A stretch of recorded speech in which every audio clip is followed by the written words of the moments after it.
Today on NewsWatch, more information out about last week's wave of violence in Texas and Minnesota. Hear what officials are learning as the president honors fallen officers in Dallas.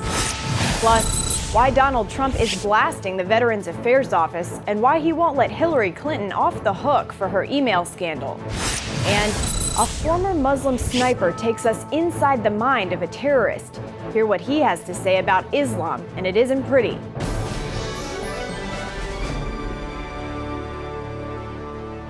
Thanks for joining us for CBN NewsWatch. I'm Caitlin Burke. More clues are surfacing about the man who shot and killed 5 Dallas police officers. And in Minneapolis, the police officer who shot and killed a black driver during a traffic stop has revealed the reason he was on edge before the shooting.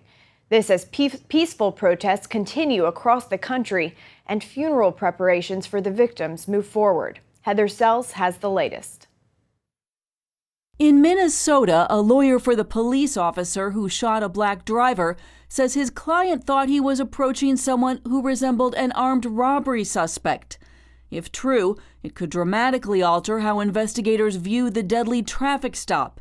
But some critics say the officer's argument has been inconsistent. In Dallas, investigators are sorting through massive amounts of evidence from the shooting that killed 5 police officers.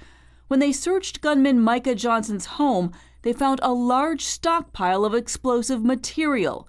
Johnson, they say, knew what he was doing. One of the bomb techs called me at home to describe his concern of how large a stockpile of bomb-making materials he had, that this wasn't some novice. Johnson's family, meanwhile, told the website The Blaze they did not know what their son was planning. I didn't see it coming. I love my son with all my heart. I hate what he did. One trauma surgeon who treated the injured officers the night of the shooting said he can't forget what happened. That I was unable to save those cops when they came here that night. It weighs on my mind constantly. This killing, it has to stop. And so many agree. Monday night, demonstrations continued in cities across the country, showing a nation on edge. People feeling hopeless, people feeling hopeful, people feeling disrespected. In Dallas, the police chief said protesters have no reason to target his city's police force. He laid out a strong case that police shootings and excessive force complaints have dropped dramatically under his leadership. He says if protesters want to see problems fixed, they need to be a part of the solution. Serve your communities. Don't be a part of the problem. We're hiring. We're hiring. Heather Sells, CBN News. The world's eyes are on that Dallas Police Department again today as the city hosts a memorial service for the 5 officers who were gunned down by that sniper. President Obama is in the city for the service, and our Ephraim Graham is there following the developments. The president returned early from an overseas trip to participate in today's Interfaith Memorial Service here at Meyerson Symphony Center. The invitation for the president came from Dallas's mayor, Mike Rawlings. Also in attendance today, Vice President Joe Biden, President George W. Bush, and First Lady Laura Bush. Today's emotional service, as you can imagine, follows days of tributes and vigils across downtown, not to mention the memorial that continues to grow outside Dallas Police Headquarters. The president's visit here today is an opportunity for him to meet one-on-one with the victims' families and to highlight the work and recommendations from his Task Force for 21st Century Policing. It was a report that he ordered following unrest in cities across the country in years past. In fact, some of the recommendations from that task force are already in operation here on the Dallas Police Force when it comes to community policing. The president has said he wants to see all sides coming together, sitting down and fully listening and hearing each other. You can learn much more about the president's visit here to Dallas today at our website, cbnnews.com. Reporting in Dallas, Ephraim Graham, CBN News. Campaigning in Virginia Monday, Donald Trump touted himself as the law and order candidate. He blasted the Veterans Administration, saying he'd fire or discipline VA employees who breached the public trust. Trump also criticized Hillary Clinton and said he was surprised she's not facing criminal charges. Gary Lane attended the Trump event and brings us more. Donald Trump addressed local supporters and veterans in Virginia Beach. first telling the pro-military audience that he had a few words about the killing of 5 police officers in Dallas. It's time for our hostility against our police and against all members of law enforcement to end, and end immediately, right now. He also addressed concerns about the recent police shootings in Minnesota and Louisiana. The work must be done to ensure, and a lot of work, that Americans feel that their safety is protected. Then Trump got down to business, unveiling his plan to reform the Veterans Administration. We made a promise, and we have to honor the promise that we made to these great heroes. You defend America, and America will defend you. Trump pledged never again to allow a veteran to suffer or die waiting for the care they so richly deserve. Also, the presumptive Republican presidential nominee said Hillary Clinton's handling of her private email computer is a disgrace and embarrassment to the country. Clearly, Hillary Clinton thinks she's above the law. Come November, the American people will show her that she is not above the law. So here in Virginia Beach, Donald Trump tried to shore up some support from veterans. A week from now, he'll be in Cleveland. It may be more difficult to shore up support from those rogue Republicans who are still not believers in Donald Trump. Gary Lane, CBN News, Virginia Beach. House Republicans formally asked the Justice Department to investigate Hillary Clinton Monday to determine if she lied to Congress about her email scandal. The House also asked the National Intelligence Director to deny classified briefings to Clinton during the campaign because she mishandled classified material. But he's rejecting that idea. Still, it's giving plenty of fuel to Donald Trump, who spoke directly to CBN about the Clinton scandal in an exclusive and wide-ranging interview with CBN founder Pat Robertson. The whole thing is so sad to look at it, to see what happened. And, you know, they caught her in lies, they caught her in deceit, they caught her with the emails. 30,000, you forget about everything else. 30,000 emails are missing. People don't even talk about it. They're missing. She wiped them clean, and nobody even talks about it. The whole thing is disgraceful. And you know better than I do that many people, for doing just a tiny fraction of what she did, have had their lives destroyed. Well, General Petraeus, look what he did, a little bit of nothing. General Petraeus is one. His life was destroyed. And frankly, I think she should be ashamed of herself, what's going on. Meanwhile, Clinton told CNN she relied on her colleagues at the State Department not to send her classified material. We'll have our entire interview with Trump today on the 700 Club. An Iowa civil rights agency now says it will not dictate what churches can or cannot say about homosexuality. The Daily Signal reports the agency could have prevented churches from teaching the biblical perspective on sexuality, but after Iowa pastors protested, the agency said churches were free to teach biblical values from the pulpit. President and CEO of First Liberty Institute, Kelly Shackelford, commented saying, "The First Amendment was written to protect the rights of churches to teach and live out their faith without fear of government intrusion." A congressional hearing is focusing on religious freedom today. The House Committee on Oversight and Government Reform holding a hearing on the First Amendment Defense Act. Utah Senator Mike Lee and Congressman Raul Labrador support the bill and say it protects a person's religious beliefs on marriage. But opponents say it would open a door for discrimination.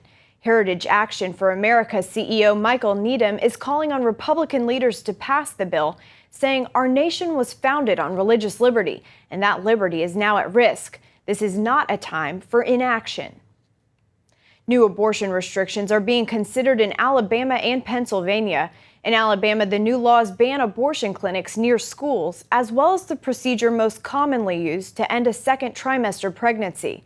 They go into effect August 1st, but lawyers for abortion providers are asking a federal judge to block them. In Pennsylvania, the state Senate is considering a bill that would ban elective abortion after 20 weeks. Coming up, meet a former Muslim terrorist. Find out what he says really motivates ISIS and other extremist groups and how to stop them. The most recent attacks in Brussels, Orlando, and Istanbul have Islamic extremism written all over them. But what's behind these brutal and bloody terrorist strikes? Earlier, I spoke with a former insider for some answers, but first, take a look at his story. Taz Sada is a Palestinian born in Gaza. He joined the Fatah movement when he was just 17 because he says Yasser Arafat was his hero. Sada believed the Jews had stolen Palestinian land, and so he was determined to help push Israel into the sea. He became a sniper, picking off Israeli soldiers. His nickname was Butcher. But his most prestigious job back then was as personal driver for Arafat. In the 1970s, though, Sada left all that behind and started a new life here in the United States, where this Muslim with ties to terrorism heard the gospel for the very first time and turned his life over to Jesus Christ. Sada says his Christian faith and his experiences with Islamic extremism have left him uniquely qualified to explain what motivates ISIS and other terrorist groups and how best to respond to them. He writes about it in a new book, The Mind of Terror. And Taz Sada joins us now with more. Mr. Sada, you were born in Gaza, a Palestinian. You joined Yasser Arafat's Fatah organization as a teenager. What motivated you back then? The hunger to get back to my homeland. I grew up in Saudi Arabia from the age of 2 months. And I grew up as a Palestinian immigrant and refugee. I was reminded of that every day of my life. And so that really made me angry. Why am I? And so at the age of 16 and a half, that's when I ran away from home, joined Yasser Arafat to fight against Israel for my homeland. I did not have any Islamic extremism or Islamic reasons for that, other than the fact that I just wanted a homeland. Now, you were taught hatred of Israel and Jews from a young age. Were you also taught to hate America? I hated Americans. They never tried to teach me how to hate Jews or Americans. I grew up because of the fact that I am an immigrant. I hated the Jews because I believe they were the ones who caused me to be an immigrant. But America, I hated America because the fact that without America, Israel could never stand against the Arabs, or that's what I believed at the time. But eventually that changed. And you say you understand the underlying motives of terrorists. What do they want? It depends on where they come from. Okay. In most cases, the terrorists that we know today, the ISIS, the Al-Qaeda, and they use the Palestinian and the Israel cause to fuel the hatred and the anger in the heart of the Muslims, to wage a jihad war. And so most of the terrorists today are fueled by reasons of having been killed or having some of their relatives or friends being killed by Americans. For me, for example, some of my friends have been killed by Israelis, and some of my family members were killed by Israelis. And so my fight was for that rage. So also the Islamic ideology that keeps fueling in the heart of the Muslims, raising them to be violent as we see they are. The Islamic teaching is doing a lot to fuel that. They say that Islam is a peaceful religion. Forget it. All we have to do is just read some of the Quran, and we'll find out that is exactly the reason. Now, you moved to the U.S. many years ago. You eventually became a Christian. How did Christ change your perspective on the conflicts in the Middle East? When I gave my heart to Jesus back in 1993, and I started studying the Scripture, the Word, the Bible, when I came to Matthew 5, for example, one of the first verses I've read that really struck me, Matthew 5, 43 and 44. It said, Jesus saying, "It was said to you, love your neighbor and hate your enemy. But I say to you, love your enemy and pray for those who persecute you." I knew what the Lord was saying to me. I jumped off my seat and I screamed, "No way, I will never love them. I hate them. They did this, they did that." And I was complaining to the Lord why I can never love them. Until I got tired, and then the Lord spoke to me in a small verse. They've done more than that to me, but I love them. And that broke me. I loved Jesus so much that I wanted to love him too, and love his people. And that began a change in my life, that I began to study more and more the Bible in order to understand why we have a conflict that has been raging for 4,200 years. And why isn't it? Jesus said, "Blessed are the peacemakers, for they shall be called the children of God." But when I come to see what is happening within the church itself, sometimes it confuses me. Why are some Christians taking side of Israel and hating the Arabs? Why are some Christians taking the side of Arabs and hating the Jews? It confused me in a younger age, but eventually I understood it's just the enemy not really allowing us to be united, to bring that peace between Arabs and Jews. And so that's my calling, is to bring healing and reconciliation between Arabs and Jews. Changed my life. Mr. Tassada, a powerful testimony. Thank you for being with us. The book is called The Mind of Terror, and it's available wherever books are sold. Up next, a Special Forces warrior who's been deployed to the Middle East 5 times. See how CBN has been helping he and his family on the home front.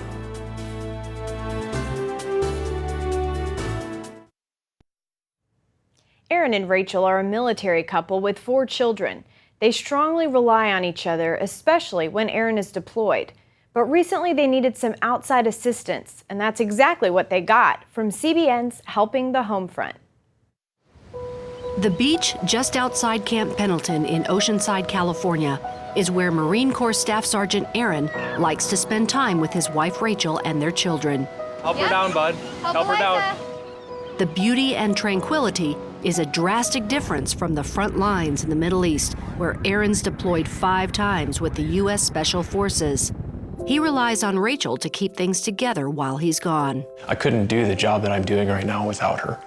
I couldn't see myself without her in my life. She's such an amazing mother and amazing wife.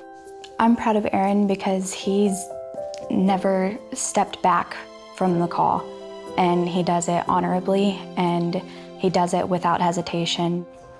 The couple relies on their faith in God when Aaron is in harm's way. I firmly believe beyond a shadow of a doubt that I would not be here today if it wasn't for Rachel praying for me. And just knowing that there's a multitude of angels surrounding me, protecting me, because other people are praying for that. Their faith in God was put to the test regarding finances after Rachel had their 4th child. Both of their older cars needed expensive repairs, and Rachel's vehicle needed 4 new tires. To avoid going into debt, they decided to dip into savings to fix their cars and buy the tires. And they had to put some purchases they needed for the baby on hold. It's frustrating having to, pull money from where you maybe wouldn't necessarily want to, but it's out of necessity. New Song Community Church pastor Joe Cole heard about Helping the Homefront and asked CBN to help. We agreed. And what you guys have done for Rachel and Aaron, it's game-changing stuff. It's life-changing. It's not a, hey, we gave them a bag of food and so this week they're good. I mean, you guys have changed their course. Pastor Joe told the couple the good news. You've talked about new tires for your car, so that's a done deal. We're paying for that. So you're riding on 4 brand new tires, no slipping and sliding, you're safe, and the kids are safe. But it's more than that. So from here today, we're gonna go down to Cornerstone Auto. We have all of this worked out, and we're gonna take both of your cars, and we're gonna drop them off, and they are going to fix everything. So like air conditioner and this and all that stuff. Yeah, air conditioner, woo, thank you, Jesus. That's all getting fixed, that's all getting done. We're gonna do that today. Then we're gonna go to Babies R Us. Oh no. And we're gonna buy everything. We're gonna buy everything you guys need. So tonight when you go home, you will go to bed saying, honey, we don't need anything else for the baby or for the kids. It is all done. And we love you very much. Love you too. Let's go shopping. Let's go shopping. The couple headed to Cornerstone Auto to drop off the cars. Then they went shopping to get what they needed. This family can now focus on building their savings for the future, thanks to helping the Homefront. It's definitely a blessing, and I really hope that they continue with helping military families. Thank you. You can find more stories about how CBN is helping the Homefront at cbn.com. We'll be right back. Thanks to Superbook, kids in Hong Kong are becoming better students. This past spring and summer, the University of Hong Kong's Education Department helped young students who were struggling in school.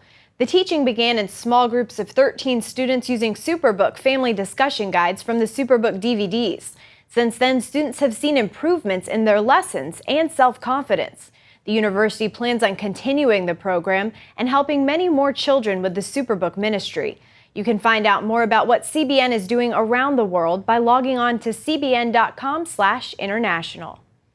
That's it for now on CBN NewsWatch. You can find more of our exclusive coverage of the issues you care about most at cbnnews.com. And tell us what you think about the stories you've seen here. You can do that on Facebook, Twitter, and Instagram. We hope you'll join us next time. Have a great day.